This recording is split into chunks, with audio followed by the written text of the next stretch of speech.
যদি কখনো হারিয়ে যাওয়ার কিছু ফিরে পাওয়ার সুযোগ পেতাম, তাহলে হারিয়ে যাওয়ার সেই ছোটবেলাটাকে সবার আগে ফিরে পেতে চাইতাম। ছোটবেলায় ভাবতাম কবে বড় হব, আজ বড় হয়ে ভাবি সেই ছোটবেলাটা আর কি কখনো ফিরে পাবো। খুব মিস করি হারিয়ে যাওয়ার সেই ছোটবেলাটাকে, যখন জীবনে টেনশন নামক শব্দটার কোনো অস্তিত্বই ছিল না। আমি ছোটবেলা যতবার গ্রামে যেতাম, ততবারই মামাতো বোন, খালাতো বোন সবাইকে নিয়ে জোলাপাতি খেলতাম। জোলাপাতিটাকে অনেকে চড়ুইবাতিও বলে। ছোটবেলায় সব ভাই বোনরা মিলে কত যে মজা করতাম, আজও সেই স্মৃতিগুলা মনে পড়ে। জোলাপাতি খেলার জন্য পুকুরে মাছ ধরতাম। যার ঘরে হাঁসের ডিম, মুরগির ডিম থাকতো নিয়ে আসতো। কারো ঘর থেকে লবণ, কারো ঘর থেকে তেল, কারো ঘর থেকে আলু, আবার কারো ঘর থেকে মশলা। মাঝে মধ্যে আবার শাক দিয়েও জোলাপাতি খেলেছি। গ্রামে আগে বছরে 2-3 বার যাওয়া হইতো, আর এখন তেমন যাওয়া হয় না। এই যে দেখেন না, 7 বছর পরে গিয়েছি গ্রামে। আগের ভালো লাগাটা এখন আর কাজ করে না, কারণ সময়ের সাথে সাথে মানুষও বদলিয়ে গিয়েছে। এই ভিডিওটা যখন গ্রামের বাড়িতে গিয়েছিলাম তখনকার। আমার হঠাৎ করে ইচ্ছা করতেছিল জোলাপাতি খেলার জন্য। আমি এখন কিভাবে জানেন,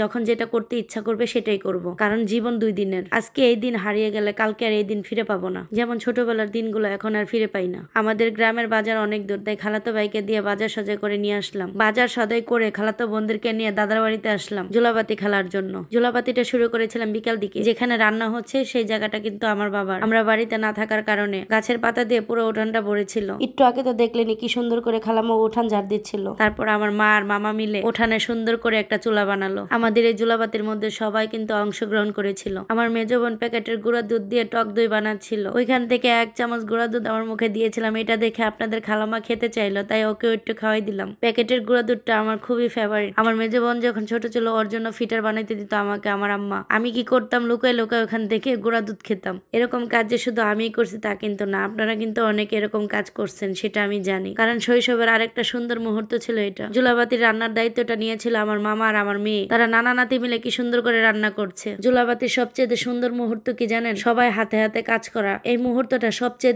ভালো লাগে। আমার মেয়ে মানে আপনাদের খালামা সব সময় সব কাজে অ্যাক্টিভ। নতুন রাঁধুনিকে যখন বাবুর্চির দায়িত্ব দেওয়া হয় তখন মাংসের অবস্থা এরকম ঝুরঝুরা হয়ে যায়। অবশ্য আমার মামার কোনো দোষ ছিল না, পাতিলটার সমস্যা ছিল। আমরা এই বাড়িতে কোনো ভালো পাতিল পাইতেছিলাম না। পাতিলটা ধান সিদ্ধ করার পাতিল ছিল। ওইটাই সুন্দর করে ধুয়ে টুয়ে পরিষ্কার করে আমরা নিয়েছি রান্না করার জন্য। যেহেতু আমরা বাড়িতে থাকি না, তাহলে হাড়ি পাতিল আর কোথায় পাবো? সামনে যা পাইছি তা দিয়ে রান্না করা শুরু করছি। স্যাক্রিফাইস কি জিনিস সেটা আপনি জোলাপাতি খেললেই বুঝতে পারবেন, কারণ জোলাপাতি খেলার সময় অনেক কিছুই থাকে না, কিন্তু স্যাক্রিফাইস করে সবকিছু মানিয়ে নিতে হয়। এই জোলাপাতিটা ছিল সম্পূর্ণ আমার তরফ থেকে, কারণ আমার খালাতো বোনরা এত পরিমাণে সংসার নিয়ে ব্যস্ত হয়ে পড়ছে, তাদেরকে একটু এনজয় দেওয়ার জন্য আমি এই কাজটা করেছি। সবাইকে একসাথে নিয়ে যে আমি এই কাজটা করতে পারছি, এটা যে আমার জন্য কতটা আনন্দদায়ক সেটা বলে বোঝাতে পারবো না। প্রথমে ভেবেছিলাম কলা পাতাতে খাবো, কারণ জোলাপাতি খেলে যদি কলা পাতাতে না খাওয়া যায় তাহলে পরিপূর্ণ পায় না। আপনাদের খালাম্মা রান্না বান্না রেখে চলে এসেছে ট্রলার দেখতে। আমার দাদা বাড়ির পিছনেই এরকম একটা সুন্দর নদী, তার মধ্যে দিয়ে ট্রলার চলে। আমাদের গ্রামে বিয়ে শাদী হলে এই ট্রলার দিয়ে যাতায়াত করে। এই ট্রলারটা দেখে আমার একটা কথা মনে পড়ে গেল।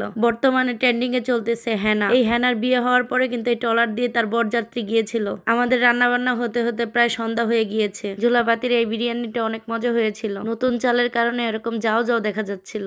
জোলাপাতির রান্না যেমনই হোক না কেন, কিন্তু মজা কিন্তু ঠিকই লাগে।